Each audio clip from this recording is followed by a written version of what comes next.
السلام علیکم خواتین و حضرات. آج دو موضوعات پہ گفتگو ہوگی.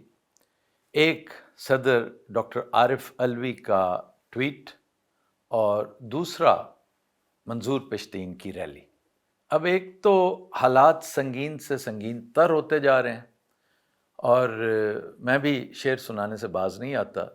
وہ کیا ہے کہ ایک اور دریا کا سامنا تھا منیر مجھ کو، میں ایک دریا کے پار اترا تو میں نے دیکھا. یہاں پر منیر سے مراد منیر نیازی ہیں. اس شعر کی شان نزول کچھ یوں ہے کہ بیچاری اسٹیبلشمنٹ ایک جھنجھٹ سے نکلتی ہے تو ایک دوسرا فساد کھڑا ہو جاتا ہے. ڈاکٹر عارف علوی نے دو قوانین پر اپنی ریزرویشنز کا اظہار کیا، پہلے بھی کرتے رہے ہیں، لیکن اس ٹویٹ نے تو ایک پنڈوراز باکس ہی کھول کے رکھ دیا، حیران کر کے رکھ دیا کہ میں نے کلیئرلی کیٹیگوریکلی اپنے سٹاف سے کہہ دیا کہ یہ بلز واپس بھیج دیے جائیں. اب سٹاف نے مبینہ طور پہ وہ بلز جو بھیجے ان میں یہ شامل ہی نہیں کیے. گویا صدر کی بات کو ہوا میں اڑا دیا. ہیڈ آف اسٹیٹ ہے، وہ کمانڈر ان چیف ہے آرمی کا، اسے درخور اعتنا ہی نہیں سمجھا. مجھے ایک ناول بھی بڑی شدت سے یاد آ رہا ہے، بچپن میں پڑھا، بہت شاندار ناول تھا، بڑا مختصر سا، دا پرزنر آف زینڈا، اینٹنی ہوپ کا یہ ناول تھا.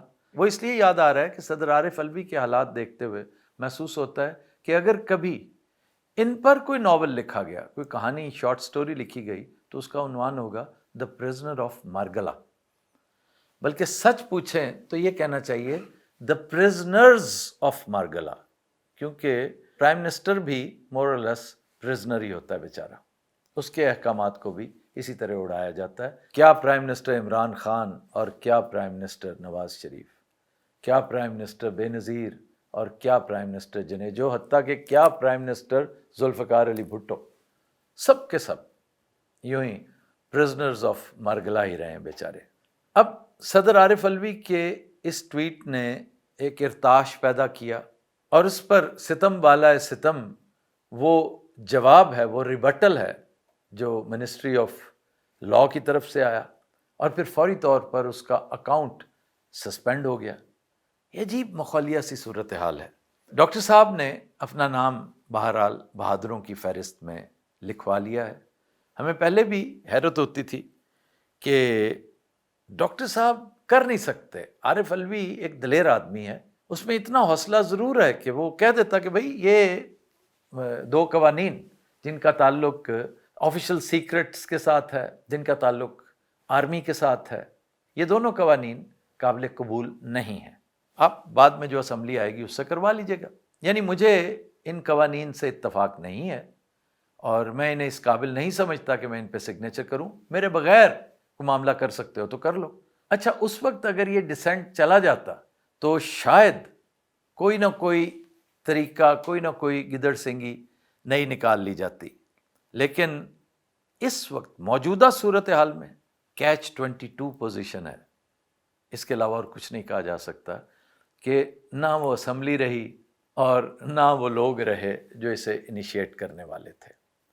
اب شور شرابہ مچا ہے، مزید مچے گا، بہت پریشر ڈالا جائے گا صدر عارف علوی پہ کہ آپ نے تو یہ جو کچھ کیا ہے اپنی پارٹی کو جلا بخشنے کے لیے، جیسا کہ اس ہینڈ آؤٹ میں کہا گیا، جیسا کہ اس ریبٹل میں کہا گیا کہ آپ نے اپنے اقتدار کو طول دینے کے لیے، اپنے ٹینیور کو طول دینے کے لیے، اپنی پارٹی کو اسٹرینگتھن کرنے کے لیے یہ سب کچھ کیا ہے، تو آپ استعفیٰ دیں. میرا خیال ہے صدر استعفیٰ نہیں دیں گے، کیونکہ بہادر آدمی کا یہی المیہ ہوتا ہے کہ once a brave man always a brave man. یہ نہیں ہو سکتا کہ وہ جمعہ اور ہفتہ بہادری کرے گا اور ہفتے کے بقیہ دن وہ بزدلی کا ثبوت دے گا. ایسا ہوتا نہیں ہے. بالکل اسی طرح کہ ایک آدمی یا تو کرپٹ ہوتا ہے یا نہیں ہوتا، بہادر ہوتا ہے یا نہیں ہوتا، شاعر ہوتا ہے یا نہیں ہوتا. اس لیے عارف علوی صاحب تو ویسے شاعر بھی ہیں میرے خیال میں.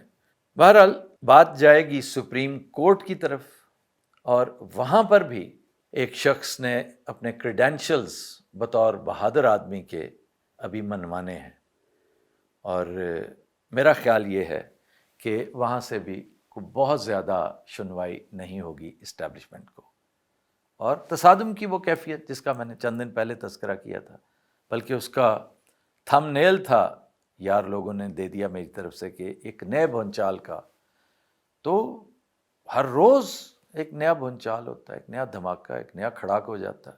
عارف الوی صاحب والا معاملہ ابھی چلے گا، اب آ جاتے ہیں دوسرے ایشو کی طرف، کیونکہ میں نے سوچ رکھا ہے کہ حد سے طویل ویلاگ نہیں کرنا، انتہائی مختصر ویلاگ، جتنا مختصر ہو، بریف اور ٹو دا پوائنٹ ہو، اتنا ہی اچھا ہے۔ اتنا ٹائم نہیں ہوتا لوگوں کے پاس کہ ہمارے پروگرامز بھی دیکھیں اور ہمارے ویلاگز بھی بھگتیں۔ بہرحال دوسری طرف چلتے ہیں، اور وہ ہے منظور پشتین کی ریلی۔ اس کے بارے میں بھی بڑی قیاس آرائیاں ہو رہی ہیں کہ جناب یہ تو اسٹیبلشمنٹ کا اپنا پلانٹڈ معاملہ ہے، کیونکہ وہ ساری کی ساری عمرانیات کو ڈیفیوز کرنا چاہتے ہیں، وہ کے پی کا ووٹ ڈیوائیڈ کرنا چاہتے ہیں، اور یہ اسٹیبلشمنٹ کی ایک گھناؤنی سازش ہے، اور بلا بلا بلا۔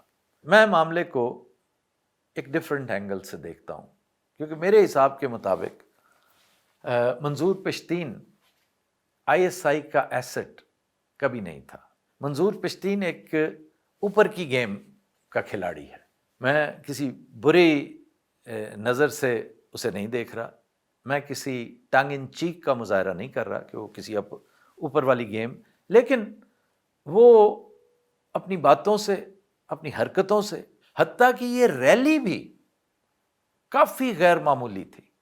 دوست مجھ سے ڈس ایگری کریں، اکثریت مجھ سے ڈس ایگری کرے، لیکن میں کنونسڈ ہوں سم ہاؤ، اور میں اوپن رہوں گا ادروائز سوچنے کے لیے بھی، کہ یہ جو کچھ ہوا ہے اس ریلی کی شکل میں، یہ ہماری ایجنسیوں کی محنت شاقہ کا شاخسانہ ہے۔ مجھے ایسا نہیں لگتا۔ اگر ایسا ہوتا تو چاہے کچھ ہو جائے، افغان فلیگ کم از کم نہ لہرایا جاتا، اور جس قسم کے نعرے لگ رہے تھے وہ آرکسٹریٹڈ ریلیز میں نہیں ہوتے۔ چلیں اگر ایک لمحے کے لیے یہ تسلیم کر بھی لیا جائے کہ اس ریلی کے پیچھے اسٹیبلشمنٹ تھی، اس ریلی کے پیچھے ہماری ایجنسیاں تھیں، تو مقصد کیا تھا اس کا؟ اس کا مقصد اگر عمران کو واقعی ڈیفیوز کرنا تھا تو آپ یقین کریں کہ ایک انتہائی کمزور ہتھ کنڈا تھا۔ عمران کی سپورٹ اس طرح کم نہیں ہو سکتی۔ یہ جو پشتون ووٹر ہے یہ اس طرح ڈیوائیڈ نہیں ہوگا۔ آپ تھوڑا سا غور سے دیکھیں، اس کی انیٹمی دیکھنے کی کوشش کریں۔ وہ پی ٹی آئی کے ساتھ نتھی، اور پی ٹی آئی ہی کا دم بھرتا ہے۔ اس کو کنفیوژن بہت ہے اس وقت کہ میں نے کس سے آرڈرز لینے ہیں، میں نے کس کی بات ماننی ہے، لیکن وہ پی ٹی ایم کی طرف ہرگز نہیں جائے گا۔ آج اگر پی ٹی ایم کے لیے ہمدردی رکھتا ہے تو اس کی وجہ صرف اور صرف یہ ہے کہ پی ٹی ایم بآواز بلند اسٹیبلشمنٹ کو للکار رہی ہے۔ پی ٹی ایم چاہے جس طرح کے حالات، جس طرح کا اسکرپٹ بھی لے کر آئی ہے، وہ پرپز انہی کا سرو کر رہی ہے۔ چنانچہ ایک لمحے کے لیے سوچئے کہ دشمن کا دشمن آپ کا کیا لگتا ہے؟ دشمن کا دشمن دوست ہوتا ہے۔ اس لیے پشتون ووٹر سپورٹ دے گا، ٹکا کے سپورٹ دے گا، مورل بھی، سوشل بھی، ہر طرح سے، اور جتنی ہو سکے پولیٹیکل سپورٹ بھی دے گا۔ ووٹ نہیں دے گا۔ سپورٹ میں اور ووٹ میں بہت فرق ہے۔ ووٹ اس کا عمران خان کی طرف ہے، ووٹ اس نے پی ٹی آئی کو دینا ہے، کیونکہ وہ ایک کمیٹڈ ووٹر ہے۔ پنجاب میں یہ سٹرنگتھ ڈیلیوٹ ہو سکتی ہے، سندھ میں ڈیلیوٹ ہو سکتی ہے، کے پی میں ہرگز نہیں ہوگی۔ اور یہ ایک خاصہ ہے خیبر پختونخوا کا کہ وہ اس طرح کے حالات میں اپنی سٹرنگتھ کو، اپنے ووٹ کو ڈیلیوٹ نہیں ہونے دیتے۔ آنے والے دنوں میں آپ کو مزید اندازہ ہو جائے گا انشاءاللہ جو گزارشات میں کر رہا ہوں، اور بات پھر اسی طرف جائے گی کہ بالآخر آپ کو تصادم کی پالیسی ترک کرنی پڑے گی، کیونکہ اس سے ملک کو نقصان ہوگا، آپ کو نقصان ہوگا۔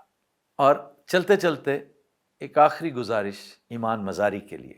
ایمان مزاری ایک بڑی بریلینٹ ینگ لائر ہے، میں اس کا بڑا قدردان ہوں. وہ بہت بولڈ ہے، ضرورت سے زیادہ بہادری کا مظاہرہ کرتی ہے، اور اس بات سے یکسر غافل ہے، بے خبر ہے کہ ہر سچ بولنے کے لیے نہیں ہوتا، ہر شور مچانے کے لیے نہیں ہوتا. مجھے اس سے غرض نہیں کہ آپ نے اسے گرفتار کیا، مجھے اس سے غرض نہیں کہ آپ اس پہ مقدمہ چلائیں، جو کچھ بھی کرنا ہے، لیکن ہر کام کرنے کا ایک ڈھنگ ہوتا ہے.